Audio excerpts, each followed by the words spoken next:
I then asked him who was with him at the time, and that was the one time he got defensive. He said, "Nobody was with me." Who said anybody was with me? That section of the interview was so inconsistent with the pleasant interchange of information that we were having. The other time he reacted was he wanted to know how I had found him. He seemed to be surprised that I could have found him. One of the reasons I asked Mr. Apodaca to draw me a diagram of what his understanding of the scene was and his involvement of the scene was the information that a Volkswagen Bug was seen coming from the scene area within moments after some neighbors had heard shots fired. That Volkswagen Bug was said to have come north on Arno, pulled into a dirt lot, make a U-turn, return back to Lomas, having turned off its lights, and ran the stop sign at Lomas and went west on Lomas. The actions of that Volkswagen was interesting from several standpoints. One of them was the police report said it was a dirt lot. I made the assumption that it was a dirt lot, but when I went to the scene, it was in fact an established building with a large front parking lot, a large rear parking lot, and a gate leading to the back of the building. The building had a physical address written right on it, 824 Arno, and a name of the company. I found it interesting that that part was omitted, and I began to look at that location, who was there, was the Volkswagen perhaps trying to head into 824 Arno, but because the gate may have been closed, that's why it made the U-turn. I was also interested in that location because it had a very large dumpster right beside where this Volkswagen Bug would have made the U-turn. I wondered if that dumpster had been checked for weapons or other evidence. That became a major part of the investigation. This location, the actions of the Volkswagen Bug, this man at the scene called Paul Apodaca. The location at 824 Arno had been the subject of a lawsuit, and we were able to obtain the information from the civil lawsuit.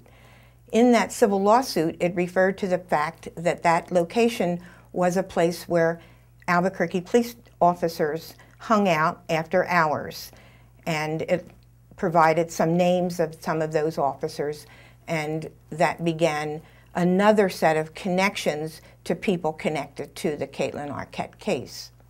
The business was a radiator shop, but it had a reputation for being a chop shop. It had a place where after hours activities were going on, possibly some insurance fraud, and I was able to find out that two key people to what I was looking at were frequenters of that location, one of them being Peter Klunk. Peter Klunk was a man killed by the Albuquerque Police Department just months before the Kaitlyn Arquette case. The police officer who was involved in the shooting of him was Matt Griffin. That officer also hung out at 824 Arno. All of that became part of something that was burgeoning out of a mapping of persons, locations, and activity that were moving well beyond what was being classified as a random drive-by shooting. Part of the work that NIA does is we investigate unsolved homicides for the families of homicide at no charge to the families. And we had looked at the Peter Klunk murder case or shooting case because the family felt that it was not a clear-cut shooting by police. And in fact, it was a very controversial shooting. So the involvement at 824 Arno within months of Kaitlyn's being killed, and because we had found information that might have linked Peter Klunk to people that knew Kaitlyn, brought 2 or 3 cases together in our work. Matt Griffin was interesting in that when you look at the news coverage of the Kaitlyn Arquette case, you see the coverage of Matt Griffin being taken in for arraignment because he was arrested for bank robberies on duty as the Ninja Bandit, and for also killing a gentleman that was also linked to the people we were identifying in this developing case. After interviewing Paul Apodaca and going back and looking at the diagram and the explanation of what he gave me, of who he talked to at the scene, what he saw was in direct opposition to the scene information that was presented on the Albuquerque Police Department reports. And as I began to review the reports, I saw a conflict of information between what the first officer, Detective Merriman, saw, the immediate next officer responding, that was Officer Wallace, and what Paul Apodaca said.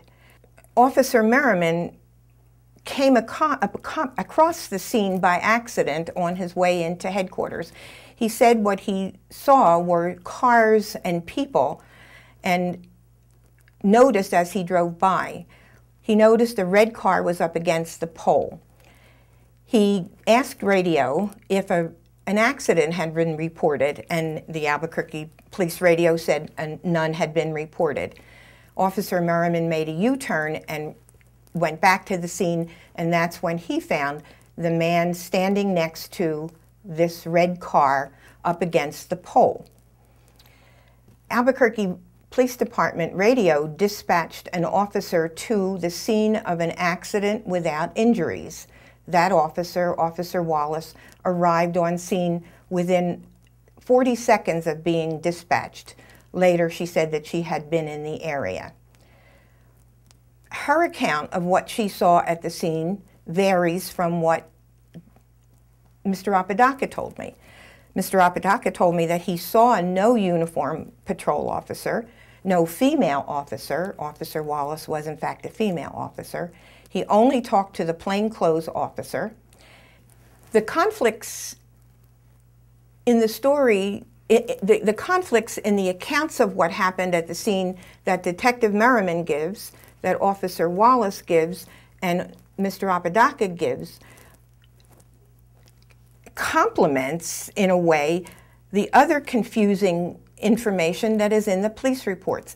There is not one piece of information in those first reports at the scene that mesh, and it made it very difficult to even try to begin to come up with an investigative conclusion. What we did was took the first 10 reports of the people who responded to the scene, Detective Merriman, Officer Wallace, the Albuquerque ambulance, the fire rescue, criminalistics, and then the supporting units that came along to try to look at where we could resolve these inconsistencies. For some time, the scene was considered just an accident scene, and it wasn't until rescue arrived that a bullet hole was found on the side of the victim's car. And then they recognized that the victim had 2 wounds in her head. Police were still considering the crime, the scene, as an accident. So for 20-25 minutes, that scene was unprotected, and the information is not documented as it would have been necessarily if it was a crime scene. As we reviewed the Albuquerque ambulance report and took statements from them, their information was in direct conflict with everyone else is saying. They arrived on scene because they heard an account of a possible accident at Lomas and Arno. They were in the area, felt that they would just go by and see if they were needed. They were driving west on Lomas, got to Broadway, saw no cars in the street, no officers, thought that the accident had just been a minor one and people had gone their own way. They made a U-turn to go back to their headquarters as they were going east on Lomas, they noticed the red car up against the pole. They left the ambulance there, ran over to the car, and the ambulance person found the victim inside the car. They gave a statement, an affidavit, that there were no police, no other cars, no persons, just this injured girl in this red car on this dark street. And it was only a few minutes later that fire rescue arrived that there was anybody there to help them with the scene. That was so inconsistent with what the police reports we had. I went and followed up and interviewed all of the fire rescue people. They said the same thing. There were no police at the scene. No one flagged them down. When they got there, they found a bullet hole in the side of the car, and then they began to notice some police involvement. That has never been resolved. When was emergency medical care called for this victim? The police logs do not show a request for medical care. Where were the police officers who were at the scene? Where was the man who was at the scene? And why do all of their stories vary about when rescue arrived? Those questions remain unanswered. We were trying to get more information.